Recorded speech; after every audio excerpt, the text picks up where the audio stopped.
नीति शास्त्र कहता है कि झूठ बोलना बुरा होता है। संभव है अपने केस में हम ये ना भी माने, लेकिन खुद से झूठ बोला जाना कोई पसंद नहीं करता। यानी अंदर ही अंदर हम सब मानते हैं कि झूठ बोलना गलत है।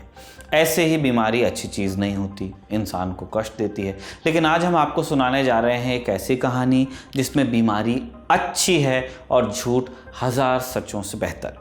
नमस्ते, मैं हूं निखिल और आप देख रहे हैं तारीख, जिसमें आज कहानी सिंड्रोम के की।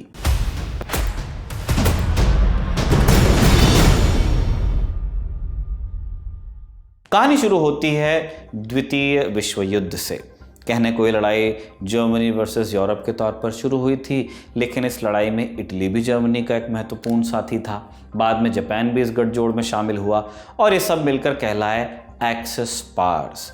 एक्सेस पावर्स में इटली की अहम भूमिका थी। बाकायदा फासीवाद की शुरुआत इटली से ही हुई और इटली के तानाशाह बेनिटो मुसोलिनी को हिटलर अपना गुरु मानता था। बेनिटो मुसोलिनी के बारे में इतिहासकार फर्नांडो रिजी लिखते हैं, इटली के लोग मुसोलिनी को पूछते थे। वो कहीं भी दिखता लोग डूचे डूचे डूचे नारे लगाने लगते।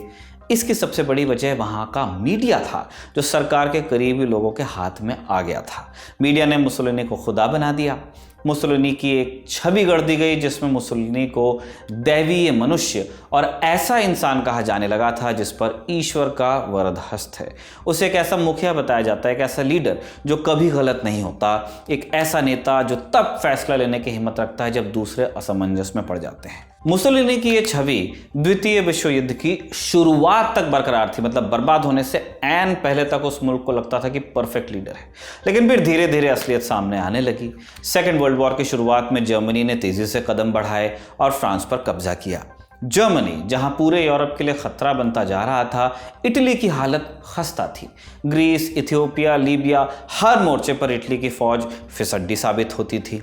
जर्मनी में जहां एक वॉर मशीन काम कर रही थी, इटली में प्रोडक्शन कछुए की रफ्तार से हो रहा था। उस समय अमेरिका एक हफ्ते में जितने प्लेन्स बना रहा था, इटली में साल भर में इतने प्लेन नहीं बन पा रहे थे। इटली के पिछड़ने के पीछे एक बड़ा कारण खुद मुसोलिनी था, जो हर महीने प्लान ही बदल देता था और जिम्मेदारियां बांटने के बजाय अधिकतर सरकारी मंत्रालय उसने अपने पास रखे हुए थे। 1943 आते आते इटली की जनता में असंतोष पनपने लगा। महंगाई, बेरोजगारी और भ्रष्टाचार लगातार बढ़ते जा रहे थे। साथ ही मित्र राष्ट्रों का डर भी बना हुआ था। एलाइज कौन? यूएस और उसके एलाइज, उधर रूस का भी खतरा था, ब्रिटेन। उसी साल मित्र राष्ट्रों ने रोम पर बमों की बारिश शुरू की और इटली पर आक्रमण शुरू हो गया।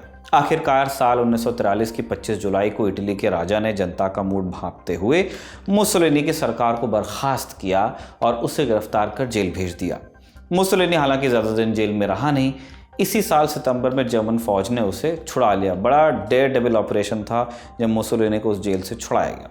इटली में जब ये राजनीतिक घटनाक्रम चल रहा था, जर्मन नाज़ी सैनिक लगातार इटली में तैनात रहे। हिटलर किसी हालत में इटली को अपने हाथ से निकलने नहीं देना चाहता था। साथ ही इटली के यहूदियों को पकड़कर लगातार कॉन्सेंट्रेशन कैंप्स में भेजा जा रहा था। ऐसे प्रोग्राम पूरे यूरोप में जर्मनी के कब्जे वाले इलाकों में चल रहे थे। शिंडलर्स लिस्ट का नाम आपने शायद सुना होगा। ये फिल्म आधारित है एक असली कहानी पर। ऑस्कर शिंडलर नाम के एक जर्मन व्यापारी ने पोलैंड में 1200 यहूदियों की जान बचाई।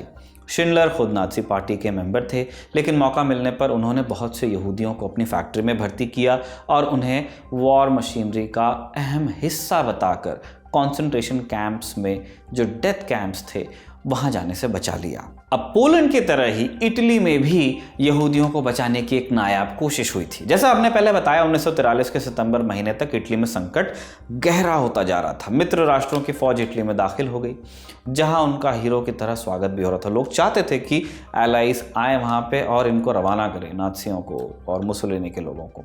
वहीं दूसरी तरफ जर्मन फौज इटली पर अपनी पकड़ बनाए रखने की कोशिश में तो थी ही। जिन इलाकों पर उसका कब्जा था, वहां यहूदियों को तेजी से कॉन्सेंट्रेशन कैंप्स में भेजा जा रहा था, ताकि मित्र राष्ट्रों की फौज आने से पहले ही हिटलर का फाइनल सॉल्यूशन पूरा हो जाए। सितंबर से अक्टूबर के बीच 10,000 यहूदी कॉन्सेंट्रेशन कैंप्स में भेजे गए। लोग किसी तरह छिपने बचने की कोशिश कर रहे थे, कहीं कोई आसरा मिल जाए, इस उम्मीद में यहूदियों का एक ग्रुप अस्पताल में घुस गया। इस अस्पताल का नाम था फादबेने फ्रातेली। अब ये फादबेने फ्रातेली रोम की टाइबर नदी के बीचों बीच एक आइलैंड पर बना हुआ था। इस अस्पताल के ठीक सामने नदी के तट पर एक घेटो बनाया गया था। घेटो यानी यहूदियों की एक बस्ती जिन्हें अपने घर से निकालकर बस्तियों में रहने पर मजबूर किया जाता था और बाद में यहीं से कॉन्सेंट्रेशन कैंप्स में इन्हें भेजा जाता था। 16 अक्टूबर 1943 की रात थी। इस घेटो पर नाज़ी सैनिकों ने हमला किया ताकि उन्हें वहीं मौत के घाट उतार दिया जाए। यहूदियों को बचने की कवायद में कुछ यहूदी नदी में कूदे और फिर आइलैंड तक पहुंच गए। आइलैंड पर बने अस्पताल में इन लोगों ने शरण लेने की सोची। डॉक्टर जियोवानी बोरोमियो इस अस्पताल में सर्जन का काम करते थे। उन्होंने इन लोगों को अस्पताल में शरण दी। हालांकि खतरा अभी भी बरकरार था। यहूदियों को खोजते हुए नाज़ी सैनिक अस्पताल तक पहुंचे। वहां उन्होंने डॉक्टर से पूछा कि क्या कोई यहूदी यहां आए हैं। डॉक्टर ने मना किया।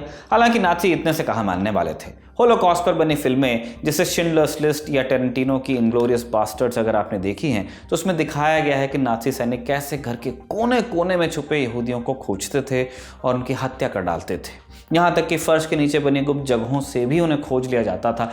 ऐसे में जब नाज़ी सैनिक इटली के अस्पताल पहुंचे, यहूदियों को अस्पताल में किस जगह छुपाया जाता? अब ये बहुत बड़ा सवाल था। अगर यहूदी पकड़ लिए जाते तो न सिर्फ उन्हें कत्ल किया जाता, अस्पताल के डॉक्टर और कर्मचारी भी मार डाले जाते क्योंकि कोलैबोरेटर माना जाता। इटली में तब एक क्रांतिकारी हुआ करते थे, एड्रियाना उसिचिनी।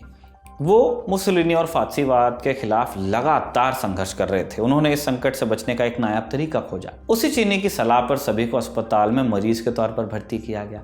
हालांकि एक बड़ा सवाल कि इन्हें अब बीमारी कौन सी बताई जाए। ओसिचिनी ने एक काल्पनिक बीमारी ईजाद कर उसे नाम दिया सिंड्रोम के। इस ड्रामे को असली दिखाने के लिए पूरा कार्यक्रम बनाया गया। सिंड्रोम के से बीमार रोगी एक अलग कमरे में रखे जाते थे और किसी का भी उनसे मिलना मना होता, सिवाय डॉक्टर्स के। डॉक्टर जा सकते थे सिंड्रोम के वाले इन मरीजों के पास। नाज़ी फिर भी उनके पास न चले जाएं, इसलिए सिंड्रोम के को एक भयानक छूत की बीमारी के रूप में दर्ज कर लिया गया। इस बीमारी में इंसान लगातार खांसता था, उसे खून की उल्टी होती थी और कुछ दिन बाद उसकी मृत्यु हो जाती थी। नाज़ी सैनिक जब इंस्पेक्शन के लिए आते, उन्हें सिंड्रोम के यही लक्षण बताए जाते। ये लक्षण कैंसर और ट्यूबरकुलोसिस की बीमारी से मिलते थे, इसलिए लक्षण सुनते ही नाज़ी सैनिक यहूदियों के पास जाने से कतराते थे। उन्हें लगता था कि ये सिंड्रोम के मरीज हैं, इस डर से कि उन्हें भी बीमारी लग जाएगी। अस्पताल में भर्ती बाकी मरीज मुखबरी न कर दें, इसके लिए भी उपाय किया गया। अस्पताल में जब भी कोई यहूदी आता, डॉक्टर उसके चार्ट में सिंड्रोम के दर्ज कर देते। इस तरह जो भी लोग यहूदियों से सांत्वना रखते, उन्हें समझ आ जाता कि ये यहूदी हैं जो आए हैं। बाकी लोगों के लिए ये एक जानलेवा बीमारी होती। इस नकली बीमारी को असलियत का रूप देने के लिए एक और काम किया जाता। जब भी नाज़ी सैनिक अस्पताल में मौजूद होते, सिंड्रोम के मरीजों को जोर जोर से खांसने के लिए कहा जाता ताकि लगे कि वो लोग अस्पताल में बहुत बीमारी में जीवन गुजार रहे हैं। अब इस बीमारी का नाम सिंड्रोम के क्यों रखा गया, इसके पीछे भी एक दिलचस्प वजह थी। दरअसल रोम पर नाज़ी ऑपरेशन को लीड करने वाले जर्मन कमांडर का नाम एल्बर्ट केसरलिंग था। इसके अलावा जर्मन नाज़ी पुलिस चीफ का नाम था हर्बर्ट केपलर। इन दोनों का आखिरी नाम के से शुरू होता था, लास्ट नेम, आखिरी नाम नहीं, सर नेम कह लीजिए आप। इसलिए बीमारी का नाम सिंड्रोम के रखा गया, जो एक तरह नाज़ियों की बेवकूफ़ी को दर्शाता था। सिंड्रोम के की कहानी विश्व युद्ध के 50 साल बाद बाहर आई, जब फादबेने फ्रातेली अस्पताल के दस्तावेज पब्लिक में आए। तब होलोकॉस्ट की यादें सहेजने वाली संस्था याद वशेम ने डॉक्टर जियोवानी बोरोमियो को राइटियस अमंग द नेशंस की उपाधि दी। ये उपाधि उन लोगों को दी जाती है जिन्होंने होलोकॉस्ट के दौरान किसी न किसी तरीके से यहूदियों की मदद की थी। जिस अस्पताल में यहूदियों को बचाया गया था, उसे साल 2016 में हाउस ऑफ लाइफ नाम दिया गया। सिंड्रोम के की वजह से कितने यहूदी बचाए गए, अलग अलग दस्तावेज इसके अलग अलग आंकड़े देते हैं। हालांकि इनकी संख्या 20 से लेकर 100 तक बताई जाती है।